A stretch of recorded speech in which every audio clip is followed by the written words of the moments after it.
இடமலம் நேயர்கள் அனைவருக்கும் வணக்கம். இன்றைக்கு தாவேகாவினுடைய தலைவர் விஜய் அவர்கள் 2ஆம் கட்ட பிரச்சாரத்தை நாகை மாவட்டத்துல தொடங்கி இருக்கிறாரு. அதை பற்றி விவாதிப்பதற்காக நம்முடன் அரசியல் விமர்சகர் திரு கிஷோர் கே சுவாமி அவர்கள் இணைந்திருக்கிறார். வணக்கம். வணக்கம். ஆனா வழக்கம் போல நடிகர் விஜய் அவர்கள் திமுகவை தாக்கி பல குற்றச்சாட்டுகள் வச்சிருக்காரு. எடுத்த உடனே உள்ளூர் பிரச்சனைகள்ல நேஷனல் ஹைவே பாலம் போடல, நேஷனல் ஹைவேனுடைய பணிகள் முடிக்கல அப்படின்னு சொல்லிட்டு உள்ளூர் பிரச்சனைகளை பேசிட்டு அடுத்து ஒரு முக்கியமான பிரச்சனை பேசினார். மீனவர்கள் பிரச்சனையை காலமாக எல்லா அரசியல் கட்சியுமே மீனவர்கள் ஏதேனும் தாக்கப்பட்டா அவங்களுக்கு கடிதம் எழுதி மத்திய அரசுக்கு அனுப்பிவிட்டு கம்முன்னு இருந்துருவாங்க. ஆனால் நாங்கள் அப்படி இருக்க மாட்டோம், நாங்கள் அதற்கு நிரந்தர தீர்வை கொடுப்போம்னு சொன்னாரே தவிர அதை எப்படி கொடுப்போம்னு சொல்லல. இதை எப்படி நீங்க பாக்குறீங்க? அது மீனவர்களுடைய பிரச்சனை, அவர்களுடைய வாழ்வாதாரம் சார்ந்து ஒரு அரசியல் தலைவர் அதிகப்படியாக பேசியிருக்கிறார், அதிகப்படியாக செய்திருக்கிறார் என்றால் ஒரு அரசியல் தலைவரோ அல்லது ஒரு இயக்கமோ அப்படின்னு எடுத்தீங்கன்னாக்க செய்திருக்கின்ற காரணத்தினால பெருமையுடன் சொல்லிக்கொள்ளக்கூடிய ஒரு இயக்கம் என்றால் அது அனைத்து அண்ணா திராவிட முன்னேற்ற கழகம். சரியா? நீங்க பாத்தீங்கன்னாக்கா அந்த சமுதாயத்தை சேர்ந்த நபரை பேரவை தலைவராகவும் வைத்து அழகு பார்த்த இயக்கமும் அனைத்து அண்ணா திராவிட முன்னேற்ற கழகம். திரு ஜெயக்குமார் அவர்கள் அவர் அமைச்சராகவும் இருந்தார். இன்றைக்கு அதிமுகவுடைய ஒரு மூத்த தலைவராகவும் அவர் இருக்கிறார். மீனவர்களின் நண்பன் அப்படின்னாலே உங்களுக்கு தெரியும், புரட்சித் தலைவர் எம்ஜிஆர் அவர்கள் மீனவர்களின் நண்பனாகவே பார்க்கப்பட்டார். அது மட்டும் இல்லாமல் செல்வி ஜெயலலிதா அவர்களுடைய ஆட்சி காலத்தில் பார்த்தீங்கன்னாக்க இந்த மீனவ சமுதாயத்திற்கு அப்படின்னு சொல்லிட்டு ஸ்பெஷல் ஃபோக்கஸ் கொடுத்து அவர்களுக்கு அப்படின்னு சொல்லிட்டு சுய உதவி குழுக்கள்லேயே பார்த்தீங்கன்னாக்கா அவர்களுக்கு முக்கியத்துவம் கொடுத்து இப்படின்லாம் நிறைய அவர்களுக்கு சார்ந்த திட்டங்கள் அப்படின்னு கொண்டு அவர்களை அவர்களுடைய வாழ்க்கை மேம்படுவதற்கு பல்வேறு விஷயங்களை முன்னெடுத்த இயக்கம் என்றால் அது அனைத்து அண்ணா திராவிட முன்னேற்ற கழகம். அதே மீனவர்களை பேராசைக்காரர்கள் அப்படின்னு சொன்ன நபர் தான் கருணாநிதி. சட்டமன்றத்திலே சொல்லியிருக்கார், மீனவர்கள் பேராசைக்காரர்கள் அப்படின்னு சொல்லி பேசியவர் கருணாநிதி. இலங்கை பிரச்சனை சம்பந்தமாக வரும்பொழுதுதான் அவர்கள் கடல் தாண்டி செல்வது, அதாவது அந்த எல்லை தாண்டி செல்வது குறித்து வந்த விவாதத்தில் இது கருணாநிதி பேசியதாக தகவல். ஆனால் அவர் மீனவர்களை பேராசைக்காரர்கள் என்று பேசியது உண்மை. அவர் பேசியது உண்மை சட்டமன்றத்தில். ஆனால் அது உண்மையா என்றால் இல்லை. ஏன்னா மீனவர்களுடைய வாழ்வாதாரத்தை எடுத்தீங்கன்னாக்கா அவை பேராசை பெறுவதற்கு எதுவுமே கிடையாது. சரியா? இப்படியான ஒரு சூழல்ல தான் இன்னைக்கு விஜய் இதை பேசியிருக்கிறார். மீனவர்களுக்கு நிரந்தர தீர்வு என்றால் எதை நீங்கள் நிரந்தர தீர்வு என்று சொல்ல போகிறீர்கள்? ஏன்னா கடந்த முறை அவர் பேசும்பொழுது கச்சத்தீவை பற்றி பேசினார். கச்சத்தீவு அப்படின்ற ஒரு தீவு பிரச்சனைக்கு எல்லோரும் கடிதம் மட்டுமே எழுதியிருக்கிறார்கள் அப்படின்னு இன்னைக்கு சொல்றதா நீங்க சொல்றீங்க. அது உண்மை இல்லை. கச்சத்தீவு பிரச்சனையை பொறுத்த வரைக்கும் பார்த்தீங்கன்னாக்க இதை நீதிமன்றம் வரைக்கும் கொண்டு போய் ஒரு சட்ட போராட்டமாக இதை பற்றி செல்வி ஜெயலலிதா அவர்கள் பேசியிருப்பார்கள், சட்டமன்றத்தில் பேசியிருப்பாங்க. நீங்கள் கச்சத்தீவை மீட்க வேண்டும் என்று சொல்ல போகிறீர்கள் என்றால் நானே ஒரு படையை எடுத்து கொண்டு போய் அதை மீட்டு கொண்டு வர முடியும், பைத்தியகாரத்தனமாக நான் பேசக்கூடிய நபர் கிடையாது. கச்சத்தீவை மீட்க வேண்டும் என்றால் அதற்கு ஆக்கப்பூர்வமான நடவடிக்கைகள் நம்ம இறங்க வேண்டும். இந்த ஆக்கப்பூர்வமான நடவடிக்கைகள் என்ன அப்படின்னா, இது இரு நாடுகள் சம்பந்தப்பட்ட ஒரு சர்வதேச ஒப்பந்தம் சார்ந்தது. சர்வதேச ஒப்பந்தங்கள் அப்படின்னு வரும்பொழுது அதுல சில நடைமுறை சிக்கல்கள் இருக்கு. என்னன்னாக்கா இரு நாடுகளோ இல்லை 3 நாடுகளோ சேர்ந்து ஒரு சர்வதேச ஒப்பந்தத்தை மேற்கொள்ளும் பொழுது அந்த சர்வதேச ஒப்பந்தத்தை ஒரே ஒரு நாடு, அந்த ஒப்பந்தத்தில் இருக்கக்கூடிய ஒரு நாடு மட்டும் நான் வாபஸ் வாங்கிக் கொள்கிறேன் என்று சொல்ல முடியாது. கரெக்ட். அப்போ சம்பந்தப்பட்ட 2 நாடுகளோ 3 நாடுகளோ இவை எல்லாருமே சேர்ந்து தான் அந்த ஒப்பந்தத்தில் ஒரு முடிவை எடுக்க முடியும். அப்பதான் திருத்தத்தை கொண்டு வர முடியும். சரியா? அப்படியான திருத்தத்துக்கு வாய்ப்பு இருக்கிறதா என்றால் இல்லை. ஏனென்றால் இலங்கையிடம் நாம் கச்சத்தீவை ஒப்படைக்கும் பொழுது நாம வெட்ஜ் பேங்க் என்கிற இன்னொரு பகுதியை, கடல் பகுதியை நாம் நமக்கு எடுத்துக்கொண்டோம். அது மீன்கள் அதிகம் உள்ள ஒரு கடல் பகுதி. இடம் பரிமாறப்பட்டிருக்குதுன்னு சொல்லணும். அவர்களுக்கு அந்த இடத்தை கொடுத்து விட்டு அதை விட பெரிய இடமா கடல் பகுதியா, இது நிலப்பரப்பு, அது கடல் பகுதியா நம்ம நம்ம எடுத்துக்கிட்டோம். இது பார்த்தீங்கன்னாக்கா ஒரு தீவு. இந்த தீவுல ஒன்றும் பெரிய அதனால எந்த இதுவும் கிடையாது, நன்மையும் கிடையாது. இருந்தாலும் அந்த வெட்ஜ் பேங்க் அப்படின்ற பகுதியை இலங்கை அவங்களுக்கும் அதில் பங்கு இருந்தது என்ற நிலையில அந்த கடல் பகுதியை நமக்கே என்று முழுமையாக எடுத்துக்கிட்டோம். அதுல இருக்கக்கூடிய இயற்கை வளங்கள், எண்ணெய் வளங்கள் இதெல்லாம் நமக்கு சொந்தம் இப்போ. சரியா? ஸோ இதை புரிந்து கொள்ளணும். அதுக்கப்புறமும் நம்ம கச்சத்தீவை பற்றி பேசுகிறோம் என்றால் பிரதமர் வரைக்கும் அதை பற்றி பேசியிருக்கிறார்கள். கடந்த நாடாளுமன்ற தேர்தலில் 2024 நாடாளுமன்ற தேர்தலில் பார்த்தீங்கன்னாக்கா பிரதமர் இது சம்பந்தமாக பேசியிருக்கிறார். வெளியுறவுத்துறை அமைச்சர் திரு ஜெய்சங்கர் அவர்களும் இதை பற்றி பேசியிருக்கிறார். ம். சரியா? எப்படி இவர்கள் தாரை வார்த்தார்கள் அப்படின்ட்டு. திமுக எப்படி தாரை வார்த்தார்கள்? திமுக, காங்கிரஸ் ஓ. இவர்கள் எப்படி தாரை வார்த்தார்கள் அப்படின்ட்டு. அஃப்கோர்ஸ் திரு நரேந்திர மோடி அவர்கள் பேசியது வந்து காங்கிரஸை மையமாக வைத்து நீங்கள் எப்படி இதை தாரை வார்க்கலாம் அப்படின்னு சொல்லிட்டு. இப்ப நாம போட்டிருக்க வழக்கு பார்த்தீங்கன்னாக்கா அந்த பங்களாதேஷ், இப்போ இருக்கக்கூடிய பங்களாதேஷ்ல அப்பொழுது வந்து அது கிழக்கு பாகிஸ்தான் என்று ஆமா. அறியப்பட்டது. அந்த பகுதியிலிருந்து பெருபாரி அப்படின்ற ஒரு இடத்தை வந்து நம்ம வந்து எக்ஸ்சேஞ்ச் பண்ணோம். இதே மாதிரி கொடுத்து கொடுத்து ஒரு இடத்தை வாங்கணும். வாங்கிக்கிட்டோம். அப்ப அந்த பெருவாரி என்ற இடத்தை கொடுப்பதற்காக நம்ம வந்து ஒரு சட்ட திருத்தத்தை கொண்டு வர வேண்டியதா இருந்தது. அரசியல் சாசனத்திலே ஒரு சட்ட திருத்தத்தை கொண்டு வர வேண்டும் அப்படின்னு சொல்லப்பட்டது. உச்ச நீதிமன்றத்துக்கு அது முன்மொழியப்பட்டு அதுக்கப்புறம் அங்கிருந்து ஒரு அவர்கள் சொன்னது வந்து நீங்க சட்ட திருத்தத்தை கொண்டு வாங்க அப்படின்ட்டு. சட்ட திருத்தத்தை கொண்டு வந்து அதை வந்து பாராளுமன்றத்தின் ஒப்புதலோட அதை நம்ம செய்தோம். அது மாதிரியான ஒரு வேலையை இதற்கு செய்திருக்கிறோமா அப்படின்ற கேள்வியை முன்வைத்து பெருவாரியை முன்வைத்து நம்ம கச்சத்தீவு விவகாரத்தில் செல்வி ஜெயலலிதா அவர்கள் தொடர்ந்திருக்கின்ற வழக்கில் தமிழக அரசாங்கம் தன்னை இணைத்துக் கொண்டிருக்கிறது. ஓகே. இது எல்லாமே வந்து விஜய் படித்து தெரிந்து கொள்ள வேண்டும் அப்படின்றதுக்காக சொல்றாங்க. அதனால இது பற்றி இங்க பார்வையாளர்களா இருக்கக்கூடியவர்கள் நீங்க எடுத்து பார்க்கலாம் இதெல்லாம். சரியா? வெட்ஜ் பேங்க்னா என்ன, ஓகே, கச்சத்தீவு எங்க இருக்கு, என்ன இந்த ஒப்பந்தத்துல வேற என்னெல்லாம் நடைபெற்றது, இதையெல்லாம் எடுக்கணும். சரியா? இப்ப இதை மீறி கச்சத்தீவு நமக்கு வேண்டும் என்று நாம் சொல்ல போகிறோம் என்றால் அதற்கு இலங்கை ஒப்புக்கொள்ள வேண்டும். ஆமா. சரியா? அப்போ அந்த இடத்துல போயிட்டு நீங்க போயிட்டு ஒரு இலங்கைகிட்ட போயிட்டு நீ இல்ல எனக்கு கொடு அப்படின்னு நீ பிடிங்கி வாங்கிட்டு வர முடியாது. அப்போ அங்க பேச்சுவார்த்தைகள் அப்படின்றது வரணும்.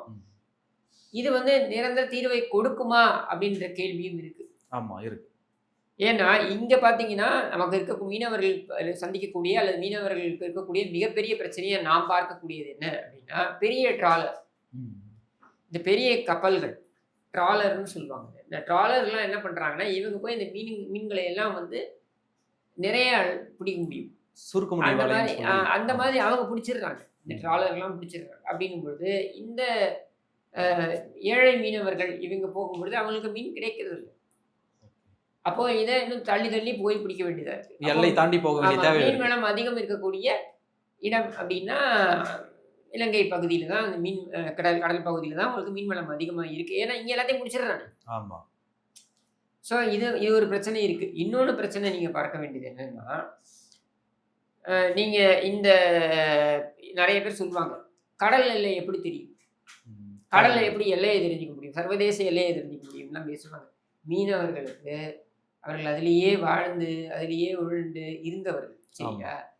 அவர்களுக்கு ரொம்ப ஈஸியா அவர்களால கண்டுபிடிக்க முடியும் எல்லையை தாண்டோமா இல்லையான்னு. அது மட்டும் இல்லாம இன்னைக்கு நிறைய கருவிகளும் வந்துருச்சு, நிறைய இருக்கு. அதனால தெரிஞ்சுதான் நடக்குது.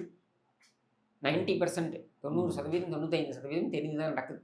அதை தவிர்த்து புயல் இல்லை அந்த மாதிரி ஏதாவது கடல் சீற்றம் இந்த மாதிரியான பிரச்சனைகள்னால அவங்க அந்த பக்கம் தாண்டி போற விஷயங்களும் இருக்கலாம். இப்ப இதுல ஒரு பிரச்சனை இருக்கு. என்னன்னா அவர்களை தாக்குவது. இதற்கு உங்களுக்கு உரிமை இருக்கிறதா என்றால் இல்லை. இலங்கை கடற்படைக்கு அந்த உரிமை கிடையாது. நீங்க அந்த மீனவர்கள் நார்மலா அந்த மாதிரி கடல் தாண்டி எல்லை தாண்டி போறாங்க அப்படின்னா அவர்களை கைது செய்து உரிய சட்ட நடவடிக்கை எடுத்து அதுக்கப்புறம் அவர்களை திருப்பி ரீபேட்ரியேட் பண்ணுவாங்க. அந்த இரு நாடுகளுக்குள்ள பேச்சுவார்த்தை நடத்தி அவங்க ரீபேட்ரியேட் பண்ணுவாங்க. இதுதான் பரஸ்பரம் நடக்க வேண்டிய விஷயம். ஆனால் அது நடக்கிறதா என்றால் அது நடப்பதை விட அதிகமாக அவர்கள் தாக்கப்படுகிறார்கள். நீங்க மீண்டும் இங்க வரக்கூடாது, தொடர்ந்து நீங்க இதை செய்யறீங்க அப்படின்னு சொல்லி தாக்கப்படுகிறார்கள். அவர்களுடைய படகுகள் கைப்பற்றப்படுகின்றன, அதையெல்லாம் திருப்பி ஒப்படைக்க மாட்டேங்கிறாங்க. இந்த மாதிரியான பிரச்சனைகள் இருக்கு. சரியா? இந்த பிரச்சனைகளுக்கு தீர்வு வரணும். இந்த பிரச்சனைகளை வந்து பைலேட்டரல்னு சொல்லக்கூடிய அந்த இரு நாடு பேச்சுவார்த்தையில தான் நீங்க வந்து அந்த பிரச்சனைக்கு ஒரு தீர்வை காண வேண்டும். அதற்கு அரசாங்கம் முனைப்பு காண்பிக்க வேண்டும். இப்ப நீங்க 2014க்கு முன்னால மீனவர்கள் கொல்லப்பட்டது அந்த சம்பவங்கள், துப்பாக்கி சூடு சம்பவம், அந்த மாதிரி சம்பவங்கள் இப்போ கொஞ்சம் குறைஞ்சிருக்கு அப்படின்றத நம்மளால பார்க்க முடியுது. 2014க்கு அப்புறம் பார்த்தீங்கன்னாக்க நிறையவே குறைஞ்சிருக்குன்றதை பார்க்க முடியும். கண்டிப்பா. ஆனாலும் இந்த பிரச்சனை இருந்தே இருக்கு. இப்போ இது இரு நாடு மீனவர்கள் சார்ந்த பிரச்சனையாகவும் நம்ம பார்க்கலாம். ஏன்னா இலங்கையில் இருக்கக்கூடிய மீனவர்கள், இப்போ இந்திய மீனவர்கள் அப்படின்னு நான் சொல்றேன், தமிழ் மீனவர்கள் சொல்ல போறது இல்லை, நான் இந்திய மீனவர்கள்னே சொல்றேன்னு வச்சுக்கோங்க. ஏன்னா அவர்கள் இந்திய நாட்டின் மீனவர்கள் தானே. சர்வதேச எல்லைன்னு வரும்பொழுது தமிழ்நாடு ஆந்திரா நம்ம பார்க்கறது கிடையாது. அப்ப நம்ம அங்க வந்து நம்ம இந்திய மீனவர்கள் தான் நம்ம சொல்றோம். அதே மாதிரி அங்க இருக்கக்கூடியவர்கள் இலங்கை மீனவர்கள் சொல்றோம். நீ கூர்ந்து கவனிச்சீங்கன்னாக்கா இன்னும் சொல்ல வேண்டும் என்றால் இதுல அரசியல் செய்ய வேண்டும் நம்ம பேசுறோம் அப்படின்னா இல்ல கூர்ந்து கவனித்தீர்கள் என்றால் இலங்கை மீனவர்கள்லாம் யாரு வடக்குல இருக்கக்கூடியவர்கள் தான் நிறைய. அவங்க அப்ப ஊர்ல அதுல தமிழர்கள். தமிழ் மீனவர்கள் தான் இருப்பாங்க, ஆமா. ஈழத்தமிழர்கள் தான் இருப்பாங்கன்னு வச்சுப்போம். ஆனாலும் நம்ம அவங்கள இலங்கை மீனவர்கள்னே சொல்றோம். அவங்களே என்ன சொல்றாங்கன்னா, நீங்க இவங்க மேல கடுமையான நடவடிக்கைகள் எடுங்கன்றாங்க. ஆமா. கடல் தாண்டி வரக்கூடிய இந்திய மீனவர்கள் மேல கடுமையான நடவடிக்கை எடுங்கன்றாங்க. எந்த அளவுக்கு போக சொல்றாங்க? மரண தண்டனை வரைக்கும் போங்கன்றாங்க. ம். சரியா? இந்த நடைமுறை சிக்கலும் இருக்கு. அப்ப இந்த 2 தரப்பு மீனவர்கள், 2 தரப்பு நாடுகள் இவங்க பேச்சுவார்த்தை. அதுல முக்கியமாக இந்த இருதரப்பு மீனவர்களும் பேச்சுவார்த்தை நடத்தும். கண்டிப்பா. இதுல இருந்து என்ன தெரியுதுன்னா, பல சிக்கல் வாய்ந்த ஒரு பிரச்சனையா தெரியுது. இது வந்து ஒரு சாதாரணமா, சர்வசாதாரணமா பேசிட்டு போற பிரச்சனை கிடையாது. ம். அண்ட் மீனவர்களுக்கு இது மட்டுமே பிரச்சனை இல்ல. இலங்கை மட்டுமே பிரச்சனை கிடையாது. கண்டிப்பா. மீனவர்களுக்கு இருக்கக்கூடிய பிரச்சனை இங்க, இந்த ட்ராலர் வசதி வந்து விட்டதுனால, ம். இந்த பெரிய பெரிய கார்ப்பரேட் நிறுவனங்கள், இவங்க என்ன பண்றாங்க, கான்ட்ராக்ட் மூலமாக இந்த மீன்களை எல்லாம் பிடித்து கொண்டு போய் விடுகிறார்கள். பெரிய பெரிய படகுகளை வச்சு, கப்பல்களை வச்சு பிடிக்கிறாங்க. பிடிச்சிட்டு போயிடுறாங்க. இவங்களுக்கு கிடைக்கிறது கிடையாது. இதுதான் உண்மை. ம். சரியா? இதை பேசுவதற்கு எல்லா அரசியல் கட்சிகளும் முன்வர வேண்டும். எப்படின்னா, இவங்கள பொறுத்தவரைக்கும் இலங்கைன்னு பேசிட்டா ரொம்ப ஈஸியா நம்ம வந்து கடந்து போயிடலாம். ஆமா. இப்ப பாகிஸ்தான்னு சொல்லிட்டு தப்பிச்சு போறது இல்லையா? ம். எதுக்கு எடுத்தாலும் பாகிஸ்தான்னா அவ்வளோதான் அப்படின்ற மாதிரி இருக்கு இல்லையா? அந்த மாதிரி இங்க இருக்கக்கூடாதுன்றது தான் நம்ம சொல்லக்கூடியது. இப்ப இதை நோக்கி பயணிக்கக்கூடிய ஒரு அரசியல்வாதியாக விஜய் இருந்தால் அது நல்லா இருக்கும். அதை விட்டுவிட்டு நீங்க சராசரி அரசியல்வாதி மாதிரி இலங்கை தான் பிரச்சனை, இலங்கைக்கு மீனவர்களுக்கு பிரச்சனையே இலங்கையில் இருந்தான் இப்படின்லாம் நம்ம சொல்ல போறோம் அப்படின்னா, அப்ப நம்ம வந்து 10ஓட 11 ஒரு அரசியல்வாதியா தான் நம்ம இருப்போம் அப்படின்றத விஜய் புரிந்து கொள்ள வேண்டும். இதை வந்து விஜயை சிறுமைப்படுத்தணுன்றதுக்காகவோ, இல்ல விஜயுடைய அந்த பிரச்சாரத்தை வந்து கொச்சைப்படுத்தணுன்றதுக்காகவோ நான் சொல்லல. இல்ல அவரை நக்கல் நையாண்டி செய்யணுன்றதுக்காக நான் சொல்லல. அவர் ஆக்கப்பூர்வமாக இதை எடுத்து பேசுவார் என்றால், இதை முழுமையாக எடுத்து பார்த்து பேசணும். அப்போ விஜய் போன்றவர்கள் என்ன செய்யலாம்னா, நீங்க அங்க நின்னுகிட்டு நான் மீனவர் பிரச்சனைக்கு நான் நிரந்தர தீர்வு கொடுப்பேன் அப்படின்றத விட, நீங்க உங்கள்ட்ட வந்து ஆளு, படை, சேனை எல்லாமே இருக்கு. ஆமா. நீங்கள் சொன்னால் செய்வதற்கு உங்களுடைய ரசிகர்கள் இப்பொழுது தொண்டர்களாக மாறி இருக்கிறார்கள். தொண்டர்கள் தயாராக இருப்பார்கள். ஏன் மீனவ சமுதாயத்திலேயே கூட உங்களுக்கு நிறைய ரசிகர்கள் இருக்கலாம். சரியா? அப்படின்னும் பொழுது மீனவ சமுதாயத்தை வைத்து நீங்கள் ஒரு மாநாடோ, இல்ல அவர்களோட ஒரு கலந்துரையாடலோ நீங்க மேற்கொண்டீர்கள் என்றால், இதற்கான பிரச்சனை என்ன என்பதனை முழுமையாக தெரிந்து கொள்ள முடியும். இதுல ஒரு பெரிய விஷயம் என்ன தெரியுமா? விஜய்க்கு இருக்கக்கூடிய அட்வான்டேஜ் இதுல, இலங்கையில இருக்கக்கூடிய தமிழ் மீனவர்கள் இருக்காங்க பாருங்க. ஆமா. அங்கேயும் நிறைய ரசிகர்கள் இருக்காங்க. விஜய் ரசிகர்கள் இருக்காங்க. இன்னும் சொல்ல வேண்டும் என்றால், இந்த கச்சத்தீவு குறித்து இவர் பேசியதில் அவர்களே எதிர்ப்பு தெரிவித்திருக்கிறார். அந்த தமிழர்களும் எதிர்ப்பு தமிழ், தெரிவிக்கிறாங்க. சிங்கள எல்லா இடத்துலயும் விஜய்க்கு ரசிகர்கள் இருப்பாங்கல்ல, ஆமா. அவங்க எல்லாரும் எதிர்ப்பு தெரிவி இது எப்படி விஜய் பேசலாம், நாங்களும் தானே ரசிகர்கள் அப்படின்னு சொல்லிட்டு. ஸோ இது ஒரு சிக்கலான ஒரு விஷயம். ஆனால் சிக்கலான விஷயத்தை எடுத்து ஒரு அரசியல்வாதி பேச வருவது என்பது வரவேற்கத்தக்கது. ஆனால் அதை எப்படி பேசணும் நீ? புரியுது. அவங்களையும் அழைத்து இவங்களையும் அழைத்து நீங்கள் உங்களால் பேச முடியும்னா அது பெரிய சக்சஸ். கண்டிப்பா. அப்ப உண்மையான பிரச்சனை என்னன்னு தெரிஞ்சிடும்ல. கண்டிப்பாண்ணே. இப்ப அதே கூட்டத்துல வந்து விஜய் அவர்கள் என்ன பேசியிருக்காருனாக்க, ஆவுன்னா முதலீடுன்னு கிளம்பி போயிடுறாங்க. இத்தனை கோடி கொண்டு வந்தேன், அத்தனை கோடி கொண்டு வந்தேன் அப்படின்னு சொல்றாங்க. இது வெளிநாட்டு முதலீடா அல்லது வெளிநாட்டில் உங்களுடைய முதலீடான்னு கேட்டிருக்காரு. இது மிக சரியான கேள்வியான்னு நீங்க பாக்குறீங்க. ஏற்கனவே எதிர்கட்சி தலைவர் சொல்லியிருக்கிறது தானே. விஜய் கேட்டிருப்பது சரியான கேள்வி. அதாவது நீங்க இந்த முதலமைச்சர் மு.க. ஸ்டாலின் அவருடைய குடும்பத்தினருடன் வெளிநாடு பயணம் செல்வது அப்படின்றத வந்து நான் தப்புன்னு சொல்ல போறது இல்லை. சரியா? ஒரு முதலமைச்சருக்கு எல்லா முதலமைச்சருக்குமே எடுத்துக்கிட்டீங்கன்னாக்க அவங்களுக்கு ஒரு சில ஓய்வு தேவைப்படலாம். அவங்க வந்து வெளிநாடோ இல்லை இங்கே இருக்கக்கூடிய வேற இடங்களுக்கோ செல்லலாம். சரியா? அது நம்ம தப்பு சொல்ல முடியாது. அதுவும் இந்த முதலமைச்சர் ரெஸ்ட் எடுத்து பாவம் டயர்டாயிடுறாரு. அதனால அவர் வந்து போறதுன்றது தப்பு கிடையாது. இப்போ துபாய் போனாரு, குடும்பத்தோட போனாங்க, துபாய்க்கு போனாங்க. நான் முதலீடுகள்லாம் கொண்டு வந்துட்டேன்னாங்க. ஒரு நிறுவனம் கூட சொன்னாங்க, ஒரு மால் ஒன்று, லூலு மால் அப்படின்னாங்க. ஒன்றும் பெருசா வரலையே. அதுக்கப்புறம் இங்க வரப்போகுது அங்க வரப்போகுதுன்னாங்க. ஏற்கனவே வரக்கூடிய ஒரு முதலீடு தான் அது. இவங்க ஒன்று கொண்டு வரணும்னு அவசியம் கிடையாது. ரெண்டாவது வந்து பாத்தீங்கன்னா எங்க போனாரு? சிங்கப்பூர் போனாருன்னு நினைக்கிறேன். இல்ல, முதல்ல வந்து துபாய் போனாங்க. அப்புறம் வந்து இந்த பக்கம் போர்ச்சுகலோ என்னமோ போனாங்க. அமெரிக்காவுக்கு போய் சைக்கிள்லாம் ஓட்டினாரு. அது அதுக்கப்புறம் நீங்க துபாய், சிங்கப்பூர், ஜப்பான், அதுக்கப்புறம் அமெரிக்கா, அப்புறம் ஸ்பெயின், ஸ்பெயின், அப்புறம் பார்த்தீங்கன்னாக்க இப்போ ஜெர்மனி, கடைசியா ஜெர்மனி, லண்டன், லண்டன். இதெல்லாம் இப்போ இத்தனை நாடுகளுக்கு போய் என்ன முதலீட்டை ஈர்த்து வந்தார் அப்படின்றத 15,000 கோடி முதலீடு எடுத்துட்டு வந்தோம் டிஆர்பி ராஜா சொல்றாரு. அது நீங்க 15,000 கோடி வருவதற்கு சாத்தியக்கூறு இருக்கு அப்படின்ற 15,000 கோடி வருவதற்கு சாத்தியக்கூறு இருக்கு அப்படின்றதுக்கு நீ போயிட்டு வர அப்படின்னா 92 MOU வேற போட்டிருக்காங்களே. அதுதாங்க நீங்க போயிட்டு வந்ததுக்கு அப்புறம் என்ன நடந்திருக்குன்றத சொல்லுங்க. ஓ, நீங்க இப்ப உதாரணத்துக்கு ஜெர்மனில நான் கூட்டம் நடத்துறேன்றாரு. எந்த கம்பெனியோட நடத்துறேன்றாரு? ஏற்கனவே தமிழ்நாட்டுல இருக்கிற கம்பெனி அவங்க ஒரு முதலீடு பண்ணிட்டீங்கன்னா 2வது கட்டம், 3வது கட்டம், 4வது கட்டம்னு வரும்போது அது இங்க தானே பண்ண போறீங்க. ஆமா, சரியா? அப்ப அது இங்க தானே பண்ணிட்டு இருக்காங்க அவங்க ஏற்கனவே. உதாரணத்துக்கு இப்போ லண்டன்ல இங்கே இந்துஜாவோட ஒரு மீட்டிங் நடத்தினாரு. எலக்ட்ரானிக் வெஹிக்கிள் சம்பந்தமா நினைக்கிறேன். இது பேர் என்ன, இந்த மின்சார வாகனம் சம்பந்தமா அப்படின்னு அவங்க ஏற்கனவே இங்க தொடங்கிட்டாங்க. இந்துஜா குடும்பம் எப்ப இருந்தே இருக்கு. நீங்க இருக்கு. அது புரட்சித்தலைவர் எம்ஜிஆர் அவர்கள் காலத்துல இருந்து இங்க அது கொண்டு வரப்பட்டு அப்போல இருந்து இங்க இருக்கு. சரியா? இவங்க வந்து அதை சிக்கரை ஒட்டிக்கிறாங்க. நான் அங்க பேச்சுவார்த்தையா, நீ அங்க பேச்சுவார்த்தை, நம்ம இங்கே இருக்காங்களே, இங்கே அந்த அதிகாரிகள் பேசுவாங்களே. இன்னொன்னு நீங்க புரிஞ்சுக்கணும், தமிழ்நாட்டை பொறுத்த வரைக்கும் முதலீடுக்கு நீங்க வெளிநாட்டுல போய் முதலீடு கொண்டு வாங்கன்னு சொல்ல வேண்டிய அவசியமே கிடையாது. அது ஏதாவது ஸ்பெஷல் ரீசன் இருந்தா நீங்க செய்யலாம். இந்த உதாரணத்துக்கு எடப்பாடி பழனிசாமி போனார் அமெரிக்கா சென்று. கால்நடை பூங்கா, கால்நடை அந்த இந்த பூங்கா உற்பத்தி பூங்கா சின்ன சேலம் பக்கத்துல திறந்திருக்காங்க கொண்டு வந்தார். அது ரொம்ப நாள் திறக்காம வச்சு நீங்க சும்மா வேணா ஒரு ஸ்டிக்கரை ஒட்டி திறந்து வச்சிருக்காங்க. அதனால அது சிறப்புமிக்க ஒரு விஷயம். அந்த மாதிரியான விஷயங்களுக்கு நீங்க போறது ஓகே. மற்றபடி நீங்க முதலீடுகள் அதுவா வராதானே போகுது. தமிழ்நாடு இன்வெஸ்ட்மெண்ட் டெஸ்டினேஷன் 2 விஷயங்களுக்காக. ஒன்று, தமிழ்நாடு அதோடைய அந்த நிலப்பரப்பே வந்து கடல் சார்ந்து இருக்கிறதுனால, கடல் ஓரமா இருக்கிறதுனால உங்களுக்கு ஆட்டோமேட்டிக்கா அது வரும், இன்வெஸ்ட்மெண்ட் வரும். சரியா? தமிழ்நாடு, மகாராஷ்டிரா இங்கெல்லாம் ஆட்டோமேட்டிக்கா இன்வெஸ்ட்மெண்ட் வந்துடும். சரியா? அது மட்டும் இல்லாம தொழிற்கூடங்களுக்கு, சிறு குறு தொழிற்கூடங்கள் அதிகம் இருக்கக்கூடிய மாநிலம் தமிழ்நாடு. இந்தியாவிலேயே இருக்கக்கூடிய சிறு குறு தொழிற்கூடங்கள் அப்படின்னு நீங்க எடுத்துக்கிட்டீங்கன்னாக்க கிட்டத்தட்ட 21% தமிழ்நாட்டில் இருக்கு. சரியா? பெரிய தொழிற்கூடங்கள் அதிகம் இருக்கக்கூடிய மாநிலம்னா அது மகாராஷ்டிரா. இங்கேயும் பெரிய தொழிற்கூடங்கள் இருக்கு, ஆனால் அங்க அதுமே அதிகம் இருக்கு. இங்க சிறு குறு தொழிற்கூடங்கள் நிறைய.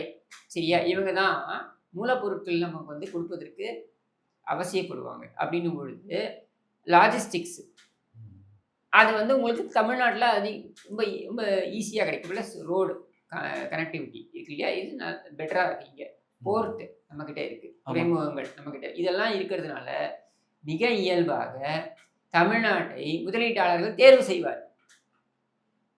நீ போய் அங்கே நின்று கொண்டு வரணும்லாம் ஒன்றுமே கிடையாது. சரியா? நீ இங்கே சட்டம் ஒழுங்கா பராமரிச்சாலே முதலீடுகள் அது மாட்டுக்கு வரப்போகுது. இல்லை, இதில் என்ன ஒன்றுனாக்க இதுல உங்க முதலீடான்னு கேட்கறாரு. வெளிநாட்டு முதலீடா இல்லை உங்க முதலீடான்னு கேட்கறாரு. இவங்க குடும்பத்தை கொண்டு போய் இவங்க குடும்பம் கொள்ளையடிக்கிறது எந்த அளவுக்கு அப்படின்னா, நீங்க கிட்டத்தட்ட 40,000 கோடி 50,000 கோடி ஆண்டுக்கு கொள்ளையடிக்கிறீங்க அப்படின்னா 5 ஆண்டுகள் எடுத்தீங்கன்னா கிட்டத்தட்ட 2.5 லட்சம் கோடி. இப்போ 2.5 லட்சம் கோடி எங்க வச்சுக்க முடியும்? வீட்டுல கண்டிப்பா வைக்க முடியாது. வீட்டுல பதுக்க வைக்க முடியுமா? முடியாது. எவ்வளவுதான் இடம் வாங்குவீங்க? ஊர்பட்ட இடத்த வாங்கி போட்டீங்களே.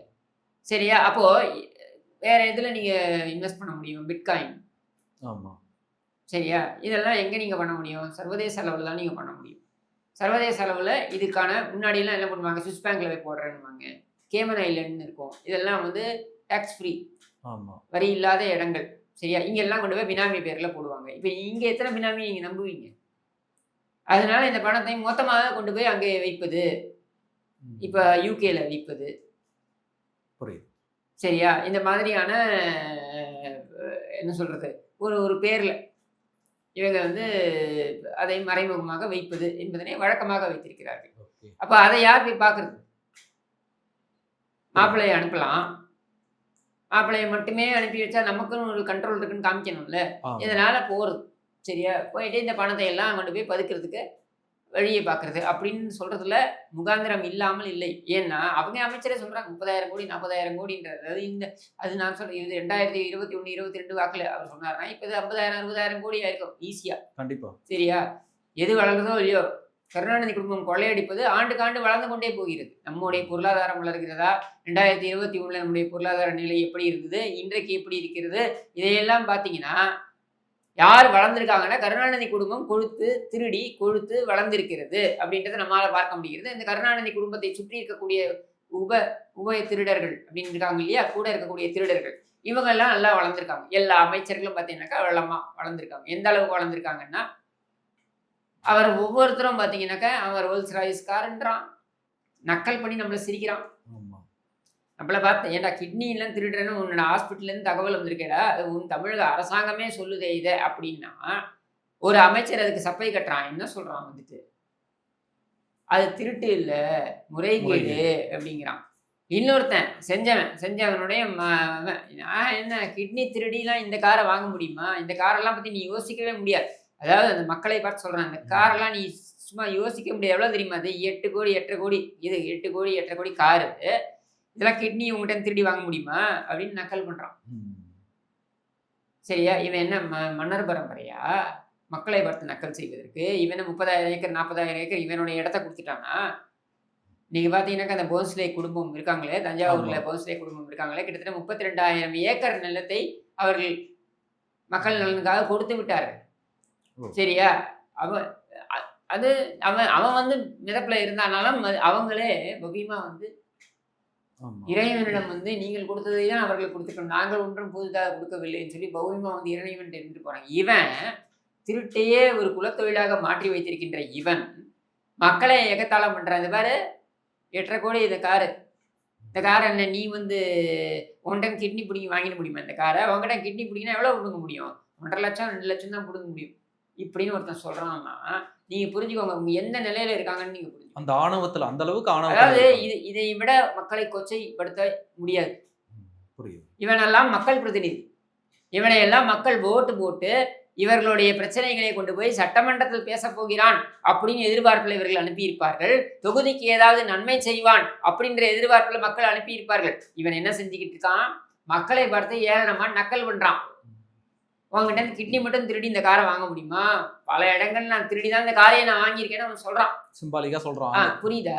அப்போ இந்த மாதிரியான ஒரு ஆட்சியாளர்கள் அது எம்எல்ஏ லெவல்லே அவன் இருக்கான் அப்படின்னா, இந்த கதிரவன்றவன் ஒரு எம்எல்ஏ தானே. அவன் லெவல்லே அவன் இருக்கான்னா அமைச்சர் எப்படி இருப்பான்? அமைச்சர்களை எல்லாம் மேல இந்த திருட்டு குடும்பம் இருக்கே, கருணாநிதி குடும்பம், இது எப்படி இருக்கும்ன்றதை யோசிச்சு பார்த்துக்கோங்க. கண்டிப்பானே. அதுலயே வந்து நடிகர் விஜய் அவர்கள் என்ன சொல்றாருனாக்க, எனக்கு நிறைய தடங்கல்கள் கொடுக்குறீங்க, நிறைய இடையூறு கொடுக்குறீங்க. திருச்சியில நான் பேச போனா ஸ்பீக்கர் வயரை கட் பண்றீங்க, பெரம்பலூருக்கு போனாக்கா கரண்ட்டை கட் பண்றீங்க, இங்க வந்தாக்கா கூட்டம் கூடக்கூடாதுன்றீங்க, கையை தூக்க கூடாதுன்றீங்க, வேன்ல இருந்து வெளியில வரக்கூடாதுன்றீங்க, இவ்வளவு கட்டுப்பாடு போட்டு எங்களை அடக்குறீங்களே, உங்களுக்கு என்ன எங்களை பார்த்து பயமா அப்படின்னு கேட்கல. அது உண்மைதானே. விஜய் கேட்கறது உண்மை, நியாயமான கேள்விதான். ஏன் நியாயமான கேள்வினா, நீங்க விஜயோடைய தாவேகா, அதாவது தமிழக வெற்றி கழகம் அப்படின்றத ஆரம்பத்துல இருந்து பாத்தீங்கன்னாக்கா யார் வந்து அதிகமான விமர்சனங்களை வைத்துக் கொண்டிருக்கிறார், தனிப்பட்ட தாக்குதல்களை செய்து கொண்டிருக்கிறார். இது திமுகவுக்கே இருக்கக்கூடிய டிஎன்ஏங்க. இது மாத்தவே முடியாது. நீங்க இவர்கள் எதிர்கட்சி அப்படின்னு இவர்கள் இருக்கக்கூடியவர்களே இந்த வரிசையில் இருக்கக்கூடிய எல்லோரையும் கொச்சைப்படுத்தி அசிங்கப்படுத்தி தனிப்பட்ட விதத்தில் தாக்கி அப்படின்றத இவங்களுடைய அது வழிமுறையாகவே வைத்திருக்கிறார்கள். காலம் காலமாக இதை செய்து வருகிறார்கள். எனக்கு என்ன ஒரு சந்தேகம்னா, திமுக வந்து நாங்க வந்து பெரிய இயக்கம், திமுக காரெல்லாம் ஒன்றும் சாதாரணமா வரலடா அப்படின்னு டிஆர்பி ராஜாலாம் கொக்கரிக்கிறாங்க. ஆனா இப்ப நேத்து பிறந்த குழந்தைய பத்தி ஏன் இவங்க இவ்வளவு பயப்படணும்? டிஆர்பி ராஜா என்ன அப்படி இந்த இயக்கத்துக்காக போராடி அப்படியே செக்கிழுத்த செம்மல் மாதிரி வந்து இந்த இயக்கத்துக்காக கொடியை பிடித்து கொண்டு அந்த திமுகவோட அடிமட்ட தொண்டன் மாதிரி இருந்து வந்தானாமா? அவன் வளர்ந்து கட்டவன். இவன் டிஆர்பி ராஜாவுடைய 2வது மனைவியோட மகன்றதுனால தானே இவன் வந்தான். இல்லைனா இவன் ஏன் வரப்போறான் இங்க? இல்லை இவனுக்கு இந்த கட்சிக்கு என்ன சம்பந்தம்? திமுக காரண்டான்னா என்ன திமுக காரண்டா நீ? டிஆர்பி அப்படின்றத எடுத்துருங்க வெளியில. நீ யாரு? ஒன்றும் இல்லை. பெரும்பய ராஜா தான் நீ, வளர்ந்து கட்டவன். அதுக்கு மேல நீ யாரு? சரியா? அதனால இவெல்லாம் வந்து திமுக காரண்டான்னு பேசுறதுலாம் வந்து அயோக்கியத்தனம். சரியா? இது திமுக காரனாக இருக்கக்கூடியவன்லேருந்து நான் பார்த்து சொல்றேன். நான் திமுக காரன் கிடையாது. ஆனால் திமுக காரனுடைய பார்வையில் நீங்க பார்த்தீங்கன்னாலே இது அயோக்கியத்தனம். நீ எல்லாம் பேசக்கூடாது இது. சரியா? நீ உனக்கு ஏதாவது கஷ்டம் தெரியுமா? இந்த கட்சிக்காக போராடி நீ ஏதாவது சிறைக்கு போயிருக்கியா? இல்லை இந்த கட்சிக்காக அடி வாங்கியிருக்கியா? இது எதுவுமே கிடையாது. நீ உங்க அப்பனால நீ வந்து உட்காந்துருக்கனால நீ பேசக்கூடாது இது. ஆனா இதுல என்ன நம்ம பார்க்க வேண்டியதுன்னா, இவங்க இவ்வளவு பெரிய பாரம்பரியமிக்க கட்சி, அப்படின்னு இவங்க சொல்றாங்க இல்லையா, இவங்களதே ஒரு குப்பை பாரம்பரியம், அது வேற விஷயம். ஆனாலும் இவ்வளவு ஆண்டுகள் நாங்கள் இந்த கட்சியை வைத்திருக்கிறோம், இயக்கி இருக்கிறோம், இத்தனை முறை நாங்கள் ஆட்சியில் இருந்திருக்கிறோம், இப்பொழுது ஆட்சியில் இருந்து கொண்டிருக்கிறோம் அப்படின்னு சொல்லக்கூடிய ஒரு கட்சி இன்றைக்கு ஒரு ஒரு ஒரு நடிகர், அவர் முன்னணி நடிகர், அவருடைய உழைப்பால் அவர் இன்னைக்கு அவருடைய உழைப்பிலிருந்து எடுத்து, உங்களுக்கு அதுக்கு சம்பந்தமே கிடையாது அதுக்கு. அவருடைய உழைப்பிலிருந்து எடுத்து அவர் பணத்தை போட்டு அவர் கட்சியை ஆரம்பிச்சு அவருடைய ரசிகர்களை அவர் அரசியல்படுத்தி அவர் அந்த கட்சியை கொண்டு வராருன்னா, யார் வேண்டுமானாலும் ஜனநாயகத்தில் அரசியலுக்குள் வரலாம் அப்படின்னு சொல்றது தானே ஒரு முதிர்ந்த அல்லது ஒரு முதிர்ச்சியான ஒரு அரசியல் தலைவருக்கு அழகு. அதைத்தான் எடப்பாடி பழனிசாமி சொன்னார். அவர்கிட்ட கேட்ட பொழுது, ஆமாங்க, யார் வேணாலும் வரலாம், இது ஜனநாயகம். இதே விஜய் அதிமுக எங்கே இருக்கிறது, அதற்கு தலைமை யார் அப்படின்னு கேட்ட பொழுது, தம்பி இது கூட தெரியாமையா அரசியலுக்கு வந்தீங்க அப்படின்னு கேட்டதோட இல்லாம அடுத்து என்ன சொல்றாரு, உங்களுடைய கட்சி 1.5 ஆண்டு கட்சி, நீங்க பார்க்க வேண்டியது இன்னும் நிறைய இருக்கு, அதனால அதையெல்லாம் தெரிந்து கொண்டு பேசுங்க அப்படின்னு சொன்னார். இது எவ்வளவு ஒரு பக்குவமான ஒரு பதில். ஒரு எதிர்வினை என்பது எவ்வளவு பக்குவமாக இருக்க வேண்டும் என்பதற்கு இது சிறந்த உதாரணம். ஏன்னா உங்களை மாதிரி அப்படியே இலக்கிய பின்னணியிலிருந்து வந்தவரெல்லாம் இல்லை, ஒரு சாதாரண விவசாயி தான். சரியா, இன்னைக்கு அவர் பொதுச்செயலராக உட்கார்ந்துருக்காரு அந்த இயக்கத்திற்கு. அவர் எப்படி எதிர்வினை ஆற்றாருன்றதை பாருங்க. ஆனால் நான் அண்ணாவிடம் பாடம் பயின்றேன், ஈவேராவிடம் பாடம் பயின்றேன் என்றெல்லாம் சொல்லக்கூடிய நீங்கள் பெரியார் மடியில் தவழ்ந்தேன் எப்படி எப்படி நீ பதில் சொல்ற? இது ரெண்டுத்துலயும் இருக்கக்கூடிய வித்தியாசத்தை தெரிஞ்சுக்கலாம்ல. விஜய் தனி விமானத்துல கோவாக்கு போறாரு அப்படின்னா அது அவருடைய காசு தானே அவர் போட்டு போறாரு, ஊர் பணத்துல போறாரா?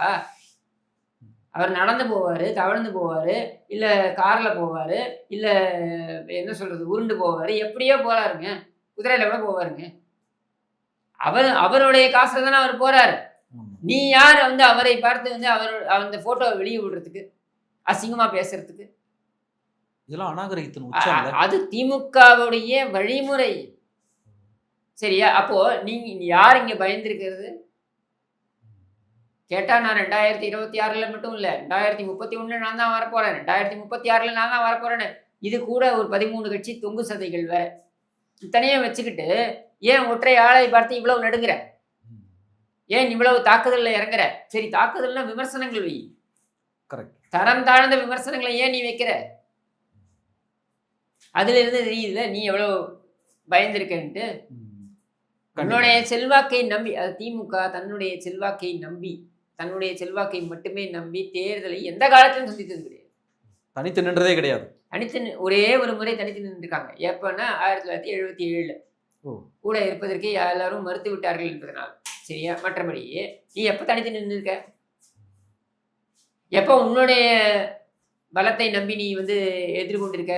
உன்னுடைய செல்வாக்கை நம்பி நீ எப்பொழுது எதிர்கொண்டிருக்க? எப்போதுமே கிடையாது. அதே கூட்டத்தில் நடிகர் விஜய் அவர்கள் என்ன வாய் தவறி விட்டுட்டாரா என்னன்னு தெரியல, நான் பேசுறதே 3 நிமிஷம் தான், இதுக்கு போய் இவ்வளவு இடையூறு கொடுக்குறீங்களே அப்படின்னு விஜய் அவர்கள் சொல்றாரு. இதை வச்சு இந்த திமுக ட்ரோல் பண்ணிட்டு இருக்காங்க. இதை எப்படி பாக்குறீங்க? நம்ம 2 விஷயங்கள் புரிஞ்சுக்கணும். மக்கள் பிரதிநிதியை நம்ம தேர்வு செய்து அனுப்புறோம். இந்த மக்கள் பிரதிநிதி மிகப்பெரிய பேச்சாளராக இருக்கணும் அப்படின்லாம் அவசியம் கிடையாது. சரியா, அப்படின்னா திண்டுக்கல் லியோனி திமுக தலைவராக இருக்கணும். ஆமாம்ல, சரியா, நல்ல பேச்சாளர் தானே, அதனால் திமுக தலைவராக இருக்கணும். சரியா, சிறந்த பேச்சாளர் என்பதற்காகவே ஒருவரை முதலமைச்சராக மக்கள் தேர்வு செய்வார்கள் என்றால் வைகோ என்றைக்கோ முதலமைச்சராக இருப்பார். கண்டிப்பா 3 மணி நேரம் விடாம பேசுவாப்பில்லைங்க. கிரேக்க அரசியல்ல இருந்து ஆரம்பிச்சு இங்க வரைக்கும் அவர் ஆரம்பிச்சாருனாக்கா அது கிரேக்க புயல் வைகோன்னு தானே அவர் பேரு. சரியா, அப்படின்னும் பொழுது அது அது தேவை, அது மட்டுமே அளவுகோல் கிடையாது. சரியா, அதே போல நீங்க எல்லாரும் என்ன கம்பேர் பண்ணுவாங்கன்னா, விஜய் எம்ஜிஆர் கூட நிறைய பேச மாட்டாருண்டு, இவங்களுக்கு அரசியல் தெரியல, வரலாறு தெரியல. புரட்சித் தலைவர் எம்ஜிஆர் தலை சிறந்த பேச்சாளர், நிறைய பேருக்கு அது தெரியாது. ஓகே, சரியா, அவருடைய 1972 அவர் குண்டடிப்பட்டு அவருக்கு பேச்சுல சில சிரமங்கள் இருக்கலாம், ஆனால் அவர் சிறந்த பேச்சாளர். அதோடய அவர் நிறைய பேசியிருக்கார். பல மேடைகளில் பார்த்தீங்கன்னாக்கா அவர் பேசும் பொழுது அந்த அந்த குண்டடிப்பட்ட பிரச்சனையினால அவருக்கு ரத்த கசிவு ஏற்படும் வாயிலிருந்து. ஓ, ஓகே. சரியா? அந்த அளவுக்கு அது பிரச்சனையாகும். இருந்தாலும் கர்ச்சீஃப் வச்சு இது பண்ணி உடைச்சுக்கிட்டு இப்பதான் கர்ச்சீஃப் வச்சு முகமூடின்றாங்க. ஆமா. பண்ணிட்டு அவர் வந்து பேசுவார். 1980ல நான் என்ன தவறு செய்தேன் அப்படின்னு அந்த தாய்மார்கள்ட்ட போய் கேட்கிறாரு பாருங்க. என்னுடைய ஆட்சி அந்த கலைக்கப்பட்டது. அந்த அந்த ஸ்பீச்ச எடுத்து பாருங்க. கிட்டத்தட்ட ஒரு 10 நிமிஷம் பேசியிருப்பாரு. ஓ. மிக அருமையான பேச்சு. இது ஒரு இடத்துல இல்ல. தமிழ்நாடு முழுக்க போய் பேசியிருக்காரு. ஓ. சரியா? அதே மாதிரி கணக்கு கேட்டு பேசினாரு பாருங்க. ம். அந்த ஸ்பீச்சையும் எடுத்து பாருங்க. அற்புதமான அருமையான பேச்சு. 1965ல காமராஜரை தலைவர்ன்னு சொல்லிட்டாரு. பிறந்தநாள் காமராஜர் பிறந்தநாள் அன்றைக்கு அவரை காமராஜர் என்னுடைய தலைவர், அண்ணா என் வழிகாட்டி என்று சொல்லிவிட்டார் என்பதற்காக அவருக்கு எதிராக பேசப்பட்ட பொழுது ராமாவரம் தோட்டத்துல அவர் கூட்டம் போடுறாரு. அருமையா பேசுறாரு. 1 மணி நேரம் பேசுறாரு. கிழிக்கிறாரு. யார் நான் சொன்னதை நான் எந்த இடத்துலயும் வாபஸ் வாங்கிக் கொள்ள மாட்டேன் என்று சொல்லி அருமையா பேசியிருப்பார். இதெல்லாம் ஏன் நான் சொல்றேன்னா, ரொம்ப நல்ல ஒரு பேச்சாளராக திகழ்ந்தவர் தான் எம்ஜிஆர். சரி, ஜெயலலிதா வந்து பிற்காலங்கள் நான் சொல்றது 2011க்கு அப்புறம் பார்த்தீங்கன்னா, அப்பதான் அவங்க நோட்ஸ் வச்சு படிக்க ஆரம்பிச்சாங்க. ஏன்னா அது வந்து நம்ம சொல்லக்கூடிய விஷயம் தெளிவா போய் சேரணும் அப்படின்றதுனால அதை வந்து அப்படி இது பண்ணாங்க. ஆமா. சில இதெல்லாம் மறந்துடக்கூடாது அப்படின்றதுக்காக. பட் அவங்களுடைய ஸ்பீச்சஸ் எல்லாம் எடுத்து பாருங்க. 1980கள்லேருந்து எடுத்து பாருங்க. எல்லாமே அற்புதமான பேச்சுக்கள் மேடையில் பேசும்பொழுது. சரியா? அப்படின்னும் பொழுது அந்த திறமை, அதாவது கனெக்ட் பண்றது, மக்களோட கனெக்ட் பண்றது இருக்கு இல்லையா? ஜஸ்ட் விஜய் வந்து நின்னாலே கூட்டம் வரும். கண்டிப்பா. விஜய் ஒரு செய்கை செய்தாலே கூட்டம் ஆர்ப்பரிக்கும். இதெல்லாம் ஒரு ஸ்டாருக்கே இருக்கக்கூடிய, ஒரு மெகா ஸ்டாருக்கு இருக்கக்கூடிய அடையாளங்கள், குணாதிசயங்கள். இந்த மாதிரி நம்ம எடுத்துக்கலாம். இல்லை மக்கள் வந்து அவங்கள அப்படித்தான் பார்ப்பாங்க. சரியா? லார்ஜர் தன் லைஃப் தான் பார்ப்பாங்க. அப்படின்னும் பொழுது நீங்க அவங்களால வந்து அதோட அவங்க நிறுத்திக்க போறாங்கன்னா, அப்ப நீ வந்து துறையில நீங்க கோலோச்சியதோட உங்களுடைய இதை நிறுத்திக்கிறீங்கன்னு அர்த்தம். அதை விட்டு நீங்க கடந்து நீங்க அரசியல்னு வரும்பொழுது நீங்க நிறைய பேசணும். புரியுது. அதுக்காக நீங்க கிரேக்க அரசியல்லேருந்து பேசணும்னு இல்லை. பாமர மக்கள் புரிந்து கொள்ளுகின்ற வகையில பாமர மக்களுடைய அடிப்படை பிரச்சனைகளை எடுத்து பேசினீங்கன்னா அது எடுபடும். கண்டிப்பா. சரியா? ஏன்னா at the end of the day மக்கள் என்ன தெரியுமா, நீங்க வந்து பெரிய பெரிய சர்வதேச அரசியல்லேருந்து ஆரம்பிச்சு இங்க இருக்கக்கூடிய வரலாறுலேருந்து ஆரம்பிச்சு எதை பேசினாலும் அவங்களுக்கு அது முக்கியம் கிடையாது. அவங்களுடைய இன்றைய வாழ்வாதார பிரச்சனை, இன்றைக்கு அவர்கள் எதிர்கொள்ளக்கூடிய பிரச்சனைகள், இந்த பிரச்சனைகளை எல்லாம் நீங்கள் எடுத்து பேசுவது அப்படின்றது தான் உங்களுக்கு கை கொடுக்கும். சரியா? சொன்னா 3 நிமிடம் தான் பேசுறேன், 2 நிமிடம் தான் பேசுறேன். ஐயா, நீங்க பேசவே இல்லைனாலும் கூட்டம் வரும். கண்டிப்பா. சரியா? ஆனா கூட்டத்தோட நீங்க எப்படி கனெக்ட் ஆறீங்க? அப்போ ஒரு நல்ல அரசியல் தலைவருக்கு வந்து எத்தனை நிமிஷம் பேசுறாங்கன்றது முக்கியம் இல்ல, என்ன எப்படி மக்கள் நீங்க கிட்ட கொண்டு பேசுறாங்க. போய் சேர்க்கிறீங்க அப்படின்ற அதுல இன்னும் விஜய் வந்து பக்குவம் பெற வேண்டும் அப்படின்றது என்னுடைய புரிதல். இது வந்து மேபி அவருக்கு அனுபவம் அப்படின்னு வந்ததுன்னு வைங்களேன், இன்னும் ஒரு 10 இடத்துல அவர் பேசினாருன்னா அது ஆட்டோமேட்டிக்கா வந்துடும். ஆமா. சரியா? பட் அதுக்கான வாய்ப்பு அவர் ஏற்படுத்திக்கணும். சரி, இதுலயே வந்து இன்னொன்னு என்ன ஒரு குற்றச்சாட்டு வைக்கிறாருனாக்க, இப்ப எனக்கு இவ்வளவு இடையூறு கொடுக்குறீங்க, ஸ்பீக்கர் வயரை கட் பண்றீங்க, கரண்ட்டை கட் பண்றீங்க, இவ்வளவு இடையூறு கொடுக்குறீங்க. இதே ஒரு RSS நிர்வாகியோ அல்லது மோடியோ அமித்ஷாவோ தமிழ்நாட்டுக்கு வந்தாக்க இந்த மாதிரி நீங்க பண்ணுவீங்களா? அந்த மாதிரி நீங்க பண்ணி பாருங்களேன் பார்ப்போம். அப்போனா நீங்க வந்து அவங்க மேல இருக்கக்கூடிய பாஜக கூட நீங்க கள்ள கூட்டணி வச்சிருக்கீங்கன்னு ஒரு குற்றச்சாட்டை வச்சிருக்காரு. இல்ல, நீங்க பாஜகன்னு கிடையாது, பாஜகவோ காங்கிரஸோ இவங்கெல்லாம் வந்து மிகப்பெரிய அளவுல திமுகவை பாதிக்கக்கூடிய இடத்துல இருக்காங்களான்னா இல்லை. ஸோ அவங்க கிட்ட போய் முட்டிக்க வேண்டிய அவசியம் திமுக கிடையாது. யதார்த்த அரசியல பேசுவோம். இன்னைக்கு பாஜக மத்தியில இருக்குங்க, நான் ஏன் இடர்பாடு கொடுக்கணும்? புரியுது. என்னுடைய வாக்கு வங்கியை அவர்கள் நேரடியாக பாதிக்க போவது இல்லை. கண்டிப்பா. அப்ப நான் ஏன் அவங்களுக்கு யதார்த்த அரசியலை தானே, நான் ஏன் அவனுக்கு இடர்பாடு கொடுக்கணும்? புரியுதா? அப்ப விஜய் இவரோட ஓட் பேங்க், திமுக ஓட் பேங்க காலி பண்றாரு அப்பனா. அதனாலதான் இவங்க வந்து இவ்வளவு இடையூறு. அதனால இவங்க வந்து தாக்குறாங்க. இவங்களுடைய பிரச்சனையே இவங்களுடைய இருப்பை கேள்விக்குள்ள ஆக்கக்கூடிய நபர் வந்துட்டா என்ன பண்றது?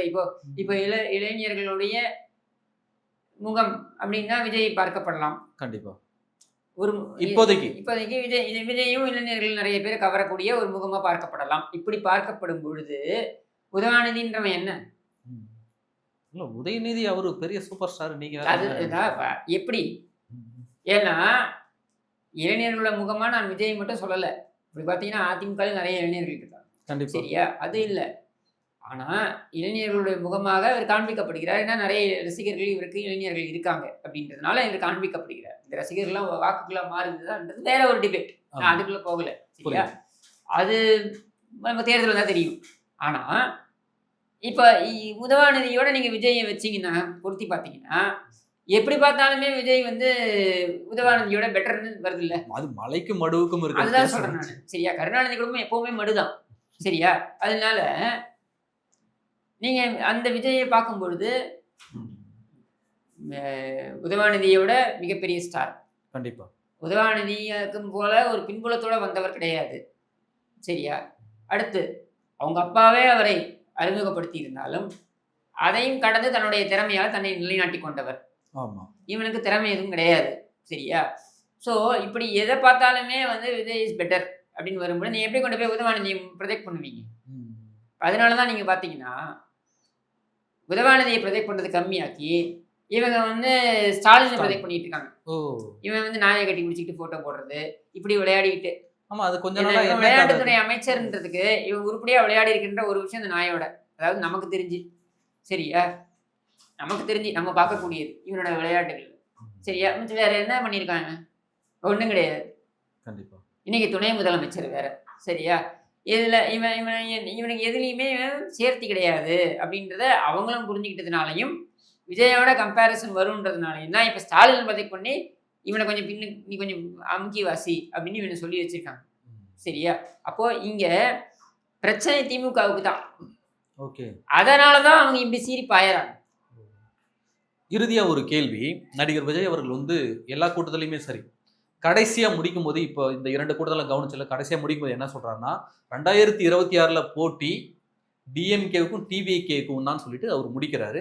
டிஎம்கே டிவிகேவுக்கும் மட்டும்தான் போட்டின்னு இவர் சொல்லி முடிக்கிறதால ஒருவேளை 2ஆம் இடத்திற்காக இவர் போட்டிடுறாரா, அல்லது அதிமுகவை களத்துல சேர்க்காமலே இவர் வந்து நாங்க நேரடியா திமுக அதிமுகவுடைய இடத்தை பிடிக்கணும் அப்படின்றது எல்லாருக்குமே வந்து ஒரு எதிர்பார்ப்பு, விருப்பம். சரியா?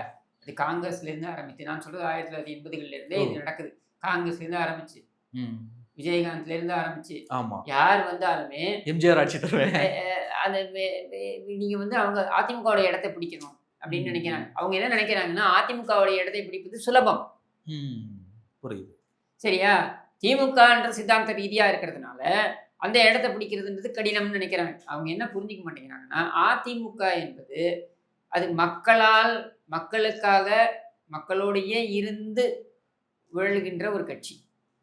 சரியா? அந்த இடத்தை பிடிப்பதுன்றது மிக மிக கடினம். 1. 2வது, திமுகனா தீய சக்தி, திமுக எதிர்ப்பு என்பது எங்களுடைய ரத்தத்தில் ஊறியது என்று இருக்கக்கூடியவன் அதிமுக இருக்கான். சரியா? அரசியலுக்காக திமுக எதிர்ப்பை ஏற்படுத்தி கொண்டவன் வந்து மற்றவர்கள் எல்லாருமே. ஆமா. நீங்க எந்த கட்சியை எடுத்துக்கிட்டீங்கனாலும் இவங்க ஏதோ ஒரு இடத்துல போயிட்டு திமுகவோட சமரசம் செய்திருப்பார்கள் அல்லது திமுகவுடன் கூட்டணி வைத்திருப்பார்கள். ஆமா, கண்டிப்பா. விஜயகாந்த், கேப்டன் விஜயகாந்த் அவர்கள் திமுகவோட கூட்டணி வைக்கல. அவருடைய வாழ்நாளில் திமுகவோட அவர் கூட்டணி வைக்கல. இருந்தாலும் இன்னைக்கு பிரேமலதா விஜயகாந்த் அவர்கள் அவங்க பாவம், அவங்க சிறப்பாக அவங்க கட்சியை நடத்திட்டு இருக்காங்க. அதில் ஒன்றும் தப்பு சொல்ல முடியாது. அவங்களும் வந்து கடுமையாக உழைக்கிறாங்க, கட்சியை நடத்துகிறாங்க. அவங்க கட்சியை நடத்தணும்னா அவங்க கட்சியோட இருப்புக்காக அவங்க சில அரசியல் நகர்வுகள் செய்தாக வேண்டும் அப்படின்ற நிலை அவங்களுக்கு இருக்கு. அவங்க பார்த்தீங்கன்னா ஸ்டாலினை புகழ்கிறார், அரசாங்கத்தை புகழ்கிறார், விமர்சனமும் பண்றாரு, பட் புகழவும் செய்யறாங்க. சரியா? அப்படின்னும் பொழுது என்ன ஆயிடுது, ஏதோ ஒரு இடத்துல நீங்க சமரசம் அது அப்படிதான் பார்க்கப்படும். நீங்க சமரசம் செஞ்சுட்டீங்கன்னு நான் சொல்லுவேன். அதனால அப்படித்தான் அது பார்க்கப்படும். சரியா? விஜயே எடுத்துப்போமே, ஸ்டாலின் அங்கிள் அப்படின்னு அவர் சொன்னது, ஸ்டாலின் வந்து விரும்பாமா அப்படின்னு சொன்னது ஒரு பக்கம். 2வது பக்கம், அப்படித்தான் அவர் சிறு வயதிலிருந்தே அழைத்து பழக்கப்பட்டிருக்காரு.